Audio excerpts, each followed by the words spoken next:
Hi and welcome along to the Invincible podcast. Merry Christmas. Merry Christmas. Mr. Lee Judges, Merry Christmas to you. Merry Christmas. Merry Christmas to everybody as well, like, you know, including Spurs fans. There you go, like, you know what I mean? Including Spurs fans? Yeah, well, not all of them, but some of them, like, you know, Harry Kane, Merry Christmas? Nah, not him. He should have had his card this week, and it shouldn't have been like, you know what I mean? And not a Christmas card, like, you know what I mean? So it should have been red. But there you go. But been a good week for us again, really, hasn't it? It's been a good week. You know, listen, it's so nice to be just coming in on the. It's not just the back of you know. I said this the other day. It's not just the wins; it's the performances. With you, right? It's the performances. That performance against Leeds, all right, depleted Leeds. Loads of their players missing. We knew that before we went up there, but there was a lot of players missing at Everton, and we didn't do the job. Went up there. As soon as the whistle blew, the team were at it. Yep. Martinelli. Ooh, Martinelli. Happy Christmas, Martinelli. Martinelli, Saka, you know, Odegaard. You know, all of the players, they were all at it, and it was another good performance by Arsenal. It's really encouraging to see these sort of performances. And then in the Carabao Cup, all right, listen, we had the easy one draw. Sunderland at home were expected to batter them, and we did. Yeah. That's the good thing about it. We changed up the team, you know, completely changed the team, brought in a load of youngsters, gave opportunities to some of those fringe players that, you know, guys like Pepe and that who haven't really been figuring, and they all stood up. You know, Eddie Nketiah with a hat-trick, you know, Pepe with a really good performance, a goal, 2 assists, and then young Charlie Patino, you know, I mean, lifting the crowd with, you know, and keeping that feel-good factor going. And we go into Christmas in the top 4 and in the semi-finals of the Carabao Cup up against Liverpool. Yeah, and let's be honest, you'd have took that at the beginning of the season. Oh, even before those 3 games. I know there's been a few bumps on the road. I hate that word, bumps on the road. Probably been like, you know, like massive bumps in the road. But ultimately, after those first 3 games, you would, if someone said to me, you'd be in the top 4 in the semi-final, I'd have laughed at them. Mm-hmm. I'll be honest, you know what I mean, like, because I didn't see it happening. But somehow we got there. Is that down to us or down to other teams? I'm not sure. I was going to ask you that. What is that down to? I think a little bit about. I think that you've got to. Listen, I've criticised Mikel, and rightly so. I think, you know, that game against Everton, I think he deserves to be criticised. You know, I'm fed up with people turning around and saying when Arsenal win, it's the players. When they lose. When Arsenal win, it's Mikel, and when Arsenal lose, it's the players. You know, that was on him, that game there, like. But since then, I'll give him massive credit. You know what I mean? He's gone out and kept the same team, and I'm going to say I've really enjoyed. Forget about the results, as you just said. I've really enjoyed watching Arsenal the last few games. It's been nice to sit there and watch. And the way we've played as well. So all credit to him. I'm not one of these supporters that if he's doing well, I will praise him, and if he's not doing well, I will criticise him. You know what I mean? Because that's the way I am. It's all, for me, it's about results. And if he starts winning games, I don't care if he's in charge or not. As long as he's winning games of football, he's doing that at this moment in time, and it's been really, really entertaining. Yeah. And the game against Sunderland, you know, I've heard on people turning around and saying, "I don't get carried away because you've beaten Sunderland." I'll tell you what, a lot of people have got carried away if we'd have lost that game. So at the end of it, you know, you've got you just take it as what it is. You can only play what's in front of you, win the game, and move on comprehensively. Yeah, and that's what we've done. And do you know what? I enjoyed it. I enjoyed it. Yeah, because the thing is, remember we had that like 10-game unbeaten run, and I think in that 10-game unbeaten run, I was pleased with the results. Yeah, but there was an if. But the performances, I think. In there, I remember we went away to Leicester and I was like, yeah, great performance. That was a really good performance when we went away to Leicester. A lot of the other performances, I was like, okay, we got the job done. What I've liked about the last few games is I've liked the performances. Southampton, liked that performance. All right, bit of a shaky start, but liked it. Liked the performance against West Ham. Leeds, you know what I mean? I was like, right, we did a brilliant job against West Ham, but we've got a game coming up very soon after now against Leeds away. What are we going to do? Are we going to have the same tempo we did? Yeah. And I just liked the whole performance, the energy, the bravery, the way we passed the ball, the way we moved it, the way we took it to Leeds right from the off. That's what I want to see Arsenal doing more of. And yeah, you get excited when you see performances like that. 100%. And even when they had that 10-game unbeaten run, there were performances, and when we won games, I was bored, Robbie, watching it. I know we won the game, but I'm sitting there going, God, is this what it's about? It weren't good to watch. But these performances, the Southampton one was a big game for me. I don't care what anybody says, because we just come off the back of that Everton game. Yeah, and Man United. And Man United. And I went to that game, I'm going to be honest, I went to that game thinking, I don't really think it's going to be a real hard watch. It's going to be a 1-0. If we're lucky, we get a 1-0 win. It ain't going to be a very good game. I wasn't looking forward to it. When I got there, I was thoroughly entertained. It was a great performance. Yes, first 10-15 minutes a little bit dodgy because of what had gone on in the previous games. But then, from then on, it was a breath of fresh air. Good football, players playing well. Martinelli's been a massive, massive plus in that, because he just brings energy, pace, directness, everything that we've been wanting from that side. And I will say this, I think because maybe because of the Aubameyang situation, they can't rely on someone like that no more. They've got to play as a team, and everybody's contributing. You know, Saka was outstanding in the game against Leeds. You know, so if it's not one, it's the other. Odegaard, fantastic in the last couple of games. So they're not just relying on one person no more. There's 3 or 4. You know, and this is all on top of, Robbie, realistically.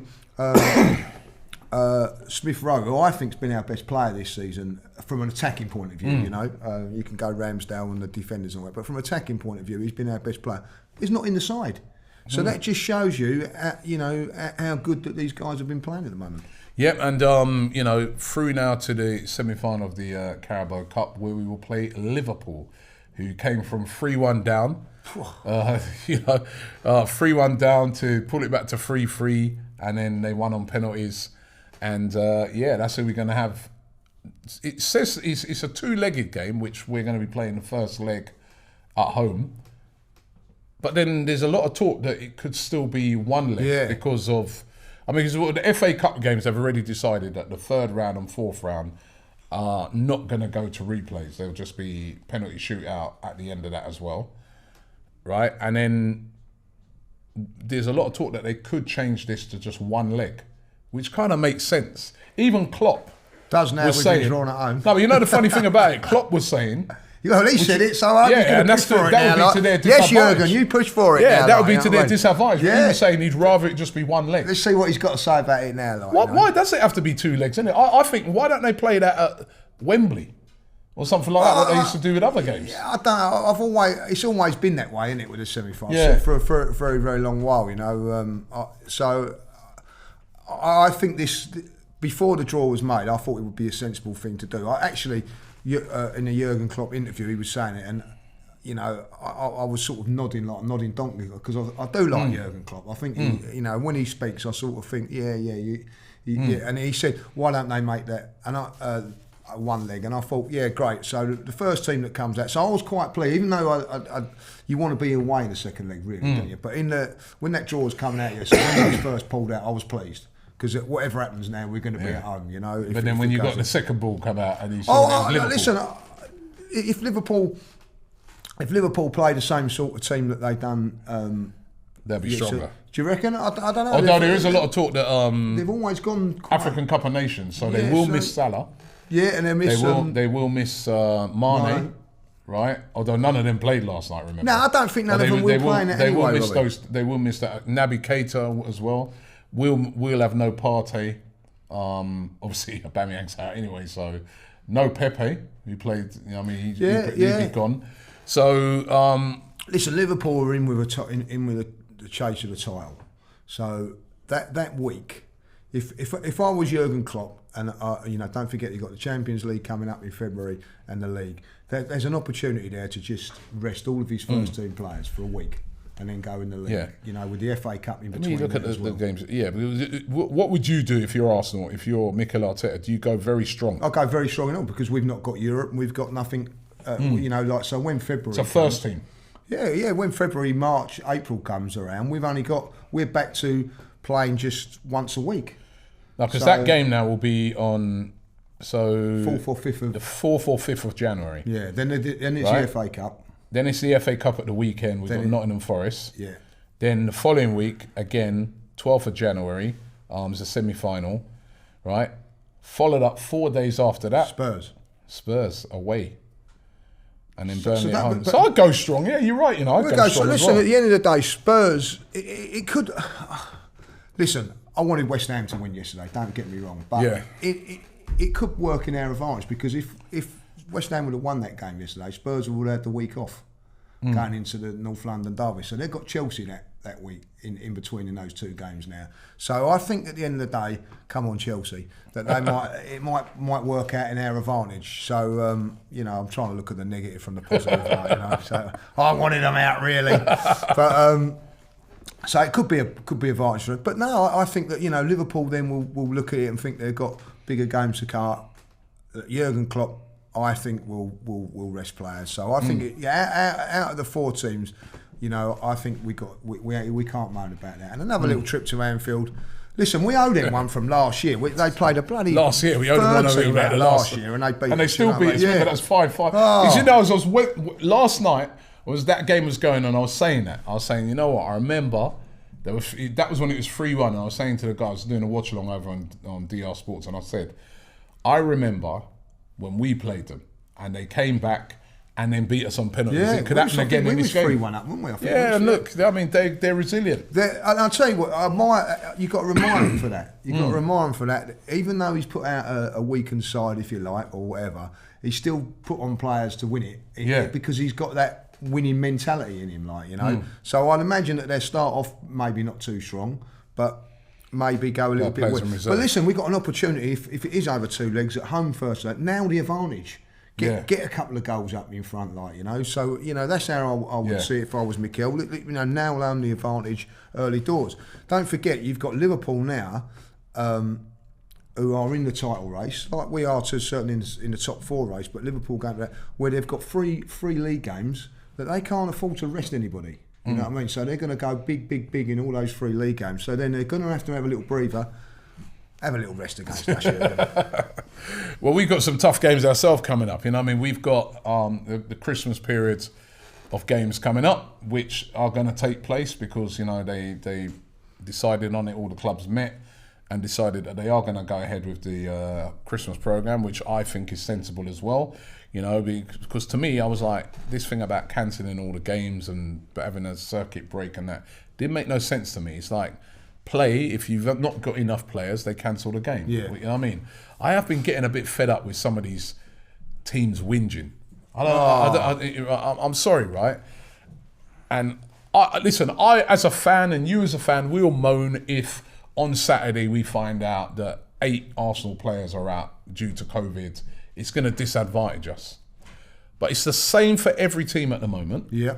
And also, every team has a squad that you give to the Premier League at the start of the season and say, this is my squad. So if 8 players are out, you use the rest of the squad to make up your team and you go and play. You know what I mean? Or what's the point in having a squad then? If, you know, I hear Chelsea moaning. Oh, him. Don't get me started on old Mr. Thomas Tuchel. Yeah, but I'm like, you know. Players' welfare. Yeah, but they talk about their squad and they, you know, at the start of the season, a lot of people are like, oh, well, Chelsea, you know, they got 2 first team 11s, right, in their squad. Then use it. It just can't be this moaning.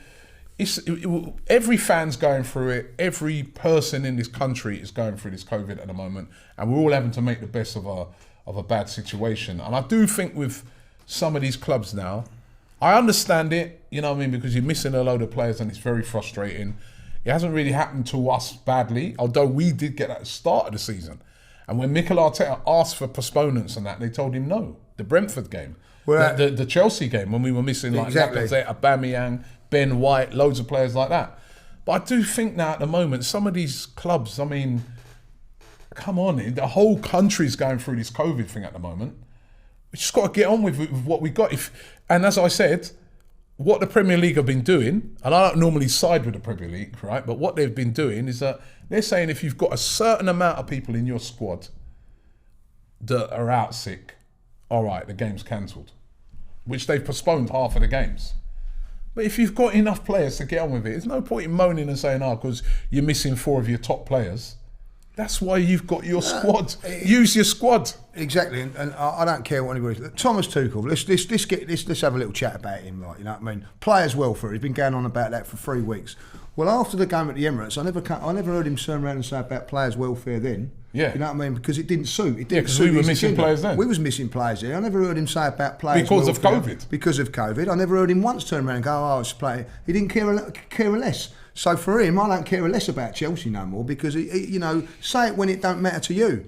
You know, they've got problems at this moment in time, and as bad as their COVID is or whatever, they're still in the semi-final because they've got a big squad. You know what I mean? Exactly. So I'm not sure that it hasn't done Tottenham any harm, by the way. You know what I mean? They've been. Yeah. Well, Tottenham, to be fair, their games were postponed because they had so many. So to me, that makes sense. If you've got obviously so been training, many, though, Robbie. Been training because they look a completely different team, don't they? Yeah. Well, obviously they've not played for a while, so they do look a lot fresher than some of the other teams. But on the other hand, it's not going to be an advantage to them because they're going to have to play a load of games all in one go. And then they've been kicked out of the conference because of it. Like, you know what I mean? Like, at the end of the day, you know, we're talking about professional football clubs here. They must have more than 25, 30, 40 players. There's youth team got players. A squad. Just get the game out. Especially these big teams, right? It's what's annoying me when I'm hearing it, right? I could understand if Sean Dyche or some of those guys, 100%. if they come out and you know, they ain't got the squad depth. But when I'm hearing some of these big clubs whinging, you know, Jurgen Klopp, Tuchel, all that whinging. I understand. We all get it. We're all going through it as not even just fans, just the general public. Everybody, every company is going through it. We've been ravaged by COVID here. We had to cope with it. We had to adapt. You know what I mean? Because, you know, people can't come in. So if you're missing your best cameraman, for instance, you then bring in Brennan. Yeah, exactly. You know what I mean? Well done, Brennan. I'm only joking. I'm only joking. Well done, Brennan. No, only joking, Brennan. But you know what I mean? We were missing loads of... We had about half of us were gone. Yeah. Right? We had to adapt to it. It's the same for everybody right now. It's not just the same for footballers. Right? So for me, these big teams in particular, get on with it. You've got a big enough squad. And if there's too many of you got COVID, your game will be postponed. And another thing is, which is starting to get my goat about these teams, is that we've got these games now. You know, it is ridiculous playing on the 28th, 2 days after a game, right? There's some teams like Man United. At the start of the season. Yeah, there's some teams like Man United that are not. So this is where I don't agree with it. Like, if you're playing on Boxing Day, you can't have another team playing 2, 3. Like, say Man United are playing on the Monday. That's not fair to every other team that's having to play 2 days afterwards or whatever. If you're going to do that... Although we actually had that We had it last year, but I've always said that's not fair. If you're going to play Boxing Day and you're making teams play 2 days later, everybody has to play 2 days later, not sort it out. But what happens is, it's Jurgen Klopp, these teams are moaning about the 28, but it's the smaller teams that suffer from that because they haven't got the squads, the Southamptons, the Burnleys. I don't hear them moaning about it. Yeah. It's always... Listen, Lee, at the start of the season, at the start of the season, when you're doing your preparation as a manager and as the staff and coaching staff and the owners, everybody, you sit down, you get the fixture list. You already know about Christmas. Oh, 100%. You already know that you're going to have a game on Boxing Day, 2 days later, that you know the fixture list. You know that in this country, they play loads of games around the Christmas period. It's like a tradition. So you already know. So you have got to prepare your squad to be able to cope with those things. You already know if you're Liverpool, Man City, Chelsea, right, at the start of this season, that you're in multiple competitions, you're going to need a big squad. You're in the Champions League. Yeah, exactly. You need a big squad to cope with that. You already know, right? It's not like when Burnley got into the Europa League a few years ago and they knew, but they couldn't really react to it because they ain't got the money to get the squad in place. Those teams know, and they can get the squad put together to cope with it. I don't want to hear this win. It's just like, just play. Why have you got these squads then? Why have you got these squads with internationals, 25 internationals sometimes, that you presented to the Premier League and said, right, this is my squad at the start of the season, and now 4 players and 5 players are missing and you're crying? Yeah, and that's why... shut up, That's why I'm a little bit, like peeved with someone like Thomas Tuchel when he's saying about that, like, you know, he's got 54 players, by the way, out on loan, so I've got no sympathy whatever for him, like, do you know what I mean? But I'll tell you what, someone like David Moyes come on the TV yesterday and turned around and said, oh, you've got injuries and all that, you know, he said about Antonio with COVID. He said, yeah, he's got COVID, but it could be an injury. We've got a few injuries. It's not... It's part and parcel of football, we turned around and said. Yeah, well, it's true. And he's right. I'll tell you what. Respect for that. Respect for that. Yeah, you know and then even you could look on it and say, even though Mikel Antonio was out, the guy that came in for him, Vlasic, he cost 30 million quid. Yeah, and he done very well, by the way. Right, he cost 30 million pounds. Yeah, but he never. So that's what I'm saying again. That's your squad. Yeah, and that's what I say. Like, so David Moyes, you know, I thought was very refreshing what he turned around and said. Yeah, we've got problems, but no more than what we do if they were injuries. Thank you, David Moyes. Thank you, David Moyes. Yeah, because I think he just done it. He just did it right. He could have gone on yesterday about it, and you got the other one too. I've lost respect for. Keep going on about it because he's got more. He's just, you know, he's got a £90 million striker. You know what I mean? Right. At the end of the day, some of those squads in the league haven't spent 90 million in 10 years. So don't. He's got the least to moan about, like, you know. But there he is going on about it. So yeah. I've lost a little bit of respect for him. Jurgen Klopp. You know, even though he has had a little moan, he has sort of come out with a good couple of suggestions what I can relate to. But ultimately, I've got to say, Mikel's kept his dignity with all of this, because he could have actually said, well, hold on a minute, well, none of you were moaning about this at the beginning of the season. He's just kept his powder dry, which is good to see. Even Conte hasn't really said nothing about it, you know, at Tottenham. And as I say, you know, big up to David Moyes. So, look, they've all got these problems. Leeds, I haven't heard nothing from Leeds. Leeds have got you know, lots of injuries and all that. COVID and injuries. Not one whinge about it. It's what happens, and that's why you put a squad together. I mean, you don't start the league with 11 men and one sub. No, exactly. You put a squad of 25, and you say they present that to the Premier League and say, this is our squad for the season. And you can still draft in youngsters and things like that. So stop whinging. But you listen, there's a lot of games coming up. Boxing Day, Norwich. Yep. 2 days after that, Wolves at home. And then Manchester City. It's not free hit. For them, it is for them. Not a free hit. It's not cricket. It's a free hit for them, right? But those are the three games. Not, you know, all right, Norwich away. On current form, you'd expect Arsenal to win that game. Won't be easy. No, it won't be fans easy. will be up for it. Well, if they're there, we'll come to that in a minute. But it won't be easy. Wolves at home won't be easy. They've been, you know, they drew against Chelsea last week. They've had a couple of decent results recently. It won't be easy. They've got, you know, I mean, they're playing well. And then, of course, Man City. Tough game. How many points are you looking for out of that? What would, you know, if you're saying worst case scenario? Points. Seven. Ooh, so that's a draw with City? Draw with Norwich. No, I think we'll beat Norwich. I think we'll beat Wolves. I think Wolves would be a tough game. But always give us a good game. You always give us a good game. It'll be very, very hard because they're a very, very well solid defensive side. That's our weakness a little bit. Catch you on the counter. Catch you on the counter. That's our weakness a little bit, breaking down teams. But I think we just get over that one. And I think we'll give it a good go against City. I really do. I think we'll be in form and I think we'll get something from that game. Ooh. I think we will. We haven't for a while at home or away. That's the one team that come to even, they batter us away and they come to home. They come to the Emirates and always, because a lot of the other teams, like, you may use to a United away or a Liverpool away but at home it's a different. Even Tottenham, it's different when they come to the Emirates. But one team that seems to, it's the same old, whether it's at the Etihad or the Emirates, is Man City, and it's got to change. And our home form this season, to be fair, has been pretty decent. Apart from the Chelsea game, it's been decent. The only thing I look at with that game, though, Lee, is it's actually,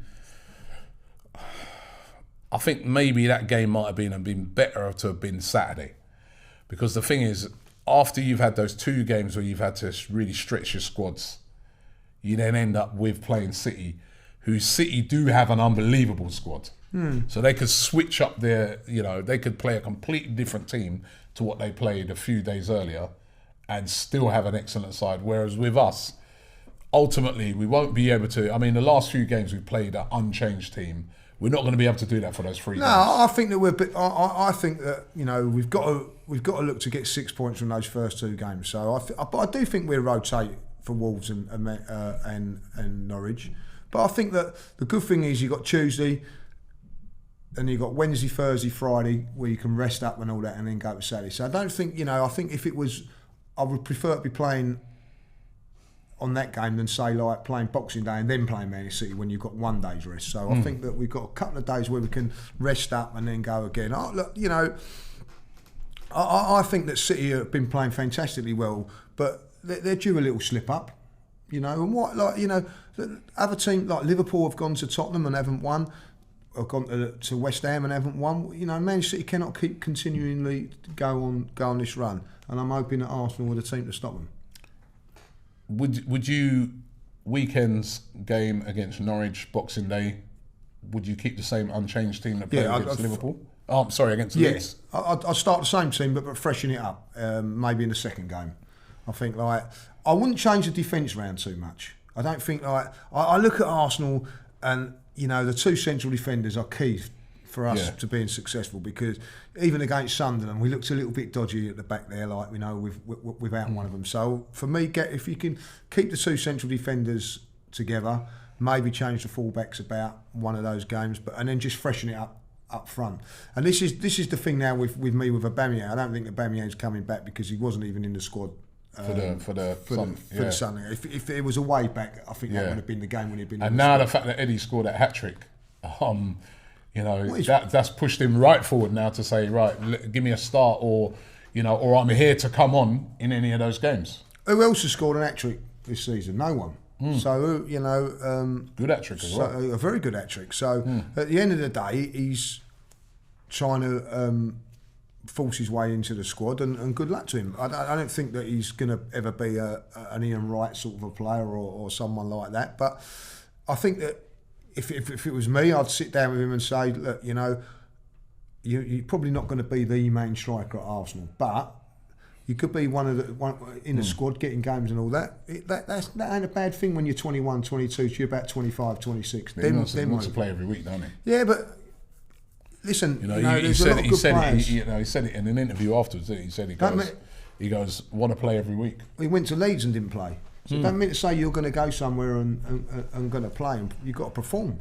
Yeah. You know what I mean? So I think I can't remember if it was on this podcast I did it. I said, with Eddie Nketiah, lovely hat trick the other day, but we have also seen him miss chances as well this season, right? Exactly. He had his one at Everton. Yeah. That was his career defining moment. When he says he wants to play week in, week out, what team in the Premier League do you think he'd start for? Oh, that's a good question. None of the top 6. None of the top 6. I always ask good questions. So right? All 20 teams in the Premier League, because I put this to my guys the other day. Which team would Eddie start in? This is the thing. See, I would say West Ham would be a good. No, he wouldn't start. But he wouldn't start. He'd get more opportunities. I'm talking about he wants to play week in, week out. Brighton. He wouldn't start. I think he would, because I think that he's ahead of Mope. Yeah, I think Mope's a good player, but he misses too many chances. I'll tell you what. So does Eddie. Yeah, he's not going to start ahead of Mope. Mope's decent. Yeah, I feel with Brighton. Even you look at a team like even a Norwich, right? He's not going to start ahead of Pookie. No. That Pookie's. Aston Villa ain't going to get in there, is he? He's not going to start ahead of Danny Ings and Crystal Palace. No. Because they've got odds. Maybe at Tottenham they need a decent striker. They've got a striker that can't score many goals at the minute. But when you look at it, being real, no, there ain't a lot of teams. That's why I looked on it, and I've looked at all 20 clubs, and I'm like, if everybody's fit in those teams, you're not starting. No. You're not starting ahead of any of those. I don't think he'd start ahead of Mope. I don't think he'd start ahead of Pookie. I don't think at Burnley he wouldn't start ahead of Chris Wood. No, that's a great point. Right? Everton, he's not starting ahead of Calvert-Lewin. No. He's not. What team would he start in? So maybe he needs to have a look at himself and just say, maybe I'll stay put for a bit. That's what I would do. Because you might start in the Championship maybe every week. But I'm just thinking what other teams. Newcastle, he wouldn't. He wouldn't start ahead of Callum Wilson. No.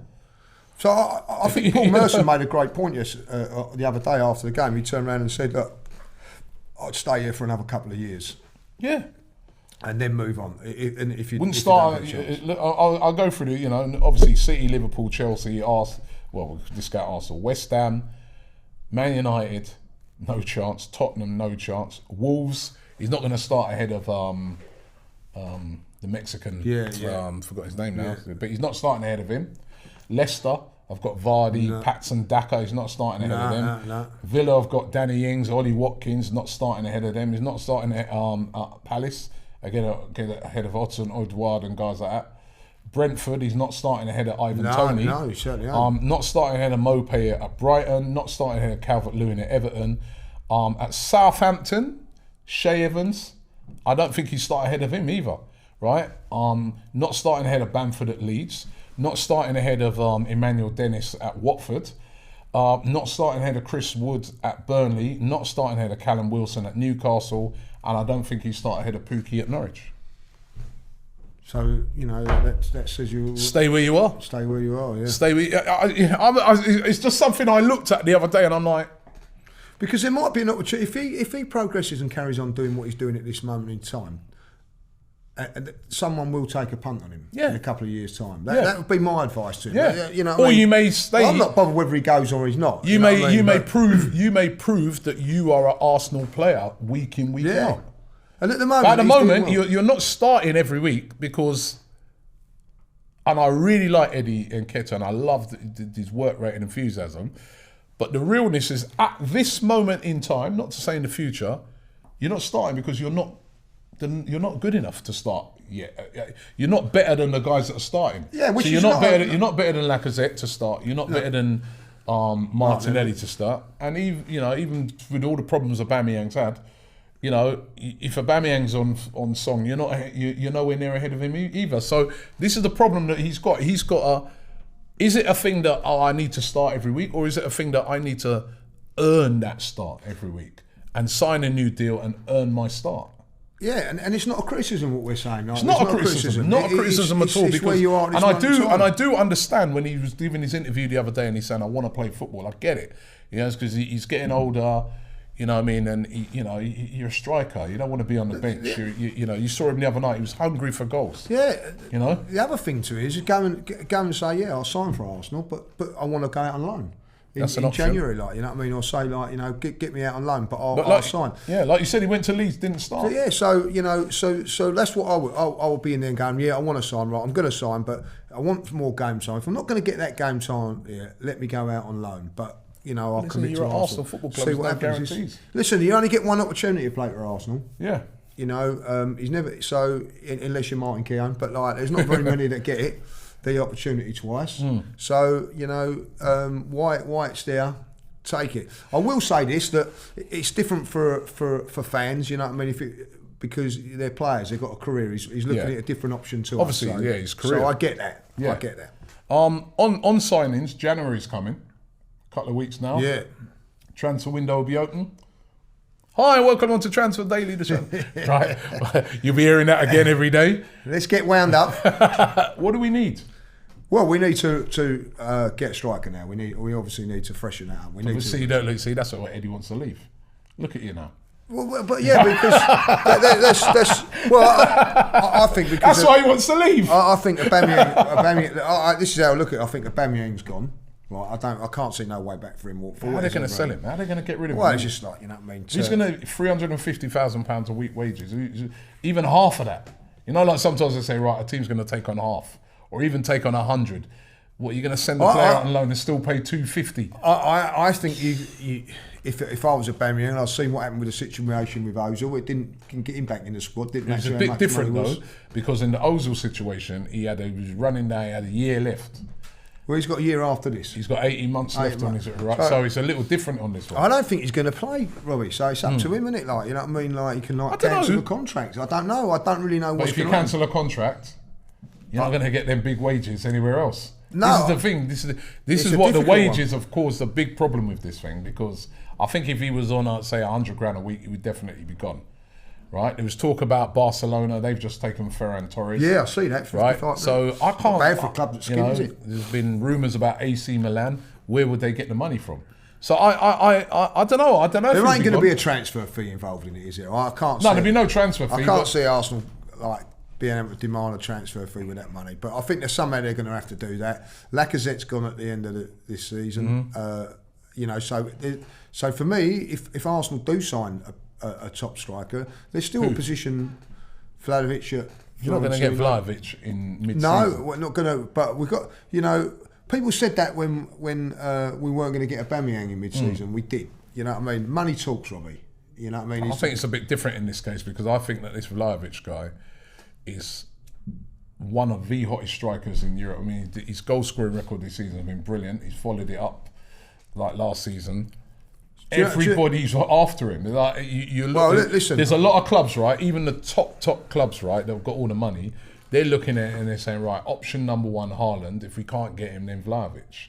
I think it'll be very difficult for Arsenal to get his signature, especially if they don't have Champions League football. Well, you know, I mean, that's something they have to do. I don't want a striker coming to us going, oh, I'm only coming if I've got Champions League football. I want a striker to come to Arsenal because he wants to sign for Arsenal and play for Arsenal and get us to where we want to go, like all these other guys that are signing for us. Difficult to get Vlahovic. But all right, might be difficult. But I'll tell you what, I'm not buying into that no more because people turn around and say, well, if we get rid of Mikel, we never get Conte. Conte's down the road now, like, you know what I mean? So it can happen. All right, but in January?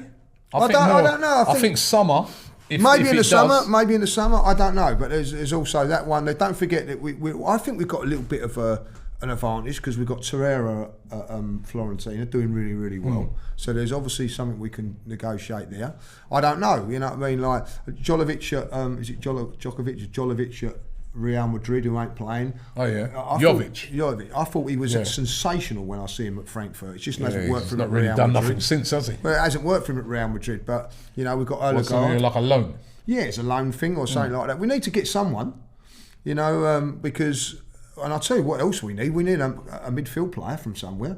I don't know where. What type of midfield player? Well, someone to replace Partey because he's off to the African nations. But we need someone to come in there. Some like another top player. I don't know where from, but we're going to have to look to strengthen our midfield. I think we need to strengthen our midfield anyway. But you know, so I think we need to do a little bit of business. Renato Sanchez. Someone like that. Sanchez. That'd be decent. That'd be a decent signing. So you know, Aaron Ramsey's coming up for. Ramsey's. There's a lot of talk about Ramsey. Yeah, you could get him on loan actually. Yeah, you know what I mean. I wouldn't say no to that. People go, oh, you know, we wouldn't have Aaron Ramsey, like, you know what I mean. But it's experience, though. I think. Yeah, I don't think Arsenal need to go out in a January window and be looking at youngsters. No, I think they need players here and now. Exactly. Unless it was a Vlahovic, and I'll get that. Yeah. You know what I mean? Yeah, but I'm with you on that. I think that's dead right. You know when people turn around to me and go, "Oh, we don't need to go back and all that, or get older players." Man United gone and got Ronaldo. Other teams, Liverpool go and spend on players, you know, that have done it in the past, and so. I wouldn't be objective to go and get someone like Ramsey. I'd be up for Ramsey. Might not be a bad shout, you know, because he brings experience. It's just the injury record, but he brings experience to the team. I think what Arsenal could do with, because we're in that fourth position now, it's about staying in it, right? And I think to stay in that's when you need the experienced guys. And I think Arsenal could do with a couple of experienced heads. I think maybe. I don't know who, but you know, maybe a striker would be a good shout, and maybe an experienced striker just from now till the end of the season alone, right? Or if you've got someone who's maybe a Jovic, maybe that's not a bad shout. And then in that midfield area again, someone either experienced or somebody like a Renato Sanchez. All right, he's not an old player, but he's played in the Premier League before. He's played for his country at a high level. He's played. I think that would be a great addition, you know, to the midfield. You know, don't forget we're losing El Neni as well. Yeah, I mean they'll only be gone a few weeks, but we are losing them. But we're losing them again. It's not so much that when you're playing lots of games, in which we are in January, you know, it's a recovery of other players as well. Yeah. Like you can bring in, like, say for instance, we're playing Forest in the FA Cup. You can bring in El Neni. You know he's going to do an half decent job to get you the result that day. But you ain't going to be. You ain't got that luxury then. A defender, anything? No, I think like defensively we're okay unless we're going to let like a Holding or a Chambers go and then maybe bring someone in. You know, I think we're pretty pretty strong in that department. You know, Cedric coming in for Tomiyasu, I think, you know, I don't know how he's going to be, but I think that we're covered on all those bases. You know, I think that Saliba Nuno next on the other season, side, Nuno's done very, very well. Saliba to come back next season, hopefully. So I don't think there's any problems with that. Maybe a goalkeeper if we decide to let Leno go. I don't think we should. I think, you know, should keep Leno. Keep Leno. Till the end of the season. He's got a semi-final to play. You know, 2 games there in January. I would keep Leno. And maybe look to do something in the summer. But so yeah, I would say 2 or 3 players. I think we need to strengthen that midfield up, as I said, with things, and definitely a forward going forward. There you go. A forward going forward. Of course, there's games coming up at the weekend. Let's just have a recap on last week. Whoa, bit harsh. Leeds versus Arsenal. You said it will be 3-1. Thank you, Smith Rowe. Thank you, Smith Rowe. It was 4-1. I said 2-0. Wolves versus Chelsea. I said 1-1. You said it would be 1-0 to Chelsea. It was 0-0. 0-0. So I'll get a point there. Yep. Right. Newcastle versus Manchester City. You said it'd be 2-0 to City. I said it'd be 4-0. Bang on. 3 points. Yeah. And then we both got the Spurs-Liverpool wrong because we both went for Liverpool victories. So in December, you're 3 points up at this moment in time. So this Christmas win for Robbie. Yeah, big chance this is like, you know what I mean? Hey. You were a really bad loser. Yeah, I don't like losing. Jesus, don't happen very often, you know what I mean? But here I am on the lose. I'm on a lose. You're at a the moment. bad loser, man. You're a bad loser. I'm telling you that. Right. So we're gonna take a look at this week's games, and of course, you start off with that game. Yep. Norwich away. So I'll go first. Go on then. Yeah. Norwich 0, Arsenal 2.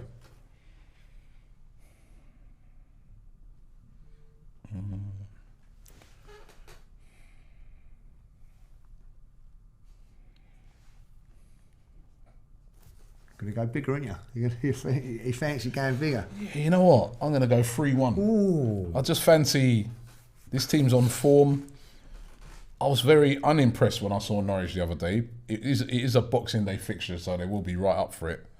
But I think Norwich, if we play Norwich with the same intensity that we showed against,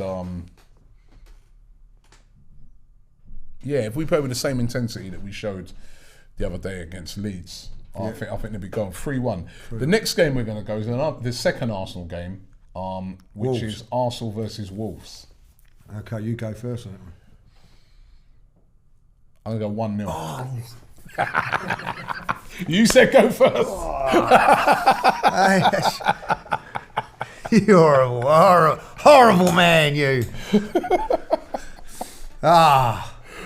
2-0 I'm going to go then. I just think it's going to be a tight one, isn't it? Tight one, yeah. 1-0, like written all over it, that one. Yes. Tight one. Right. Manchester City versus Leicester. 2-0.